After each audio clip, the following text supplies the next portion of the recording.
నేను ఒక స్టేట్మెంట్ రావడం జరిగింది. ఏదైతే రాములు నాయక్ గారు ఆ కౌశిక్ రెడ్డి గారి మీద కేసు పెట్టడం, దీని వెనకాల మతలబ్ ఏంటో అందరికీ తెలుసు.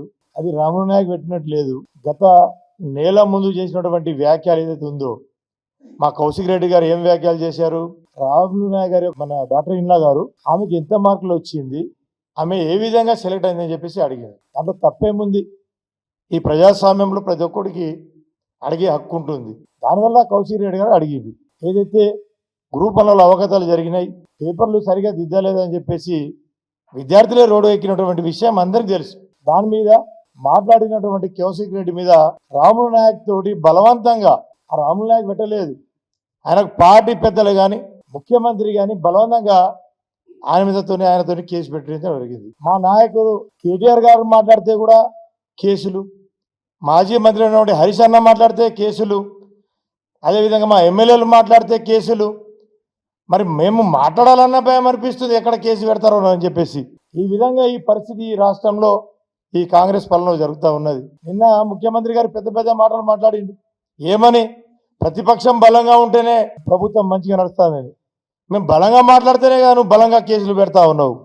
కాబట్టి ఈ విధమైన పరిస్థితి బాగలేదు. దీన్ని మేము పూర్తిగా మా బీఆర్ఎస్ పార్టీ తరఫున ఖండిస్తూ ఉన్నాం. ఈ ప్రజాస్వామ్యంలో మాట్లాడే ప్రతి హక్కు అందరికి ఉంటుంది. మాట్లాడినప్పుడు నువ్వు అట్రాసిటీ కేసు పెడతా ఉంటే మరి మాట్లాడేటోళ్ళు కూడా రారు ముందుకు. వేదిక పై నుంచి ఒకటే మేము డిమాండ్ చేస్తూ ఉన్నాం. మొట్టమొదటిసారి అయితే ముఖ్యమంత్రి మీద కేసు పెట్టాలి అట్రాసిటీ. ఎందుకు? విదేశాల్లో పై చదువు కొరకు వెళ్ళినటువంటి మా గిరిజన బిడ్డలు 17 మంది స్కాలర్షిప్ అందక రోడ్డు మీద తిరుగుతూ ఉన్నారు యూఎస్లో. అసెంబ్లీ సాక్షిగా నేను మాట్లాడినా, వాళ్ళకి డబ్బులు రిలీజ్ చేయండి, వాళ్ళకి ఆదుకోండి.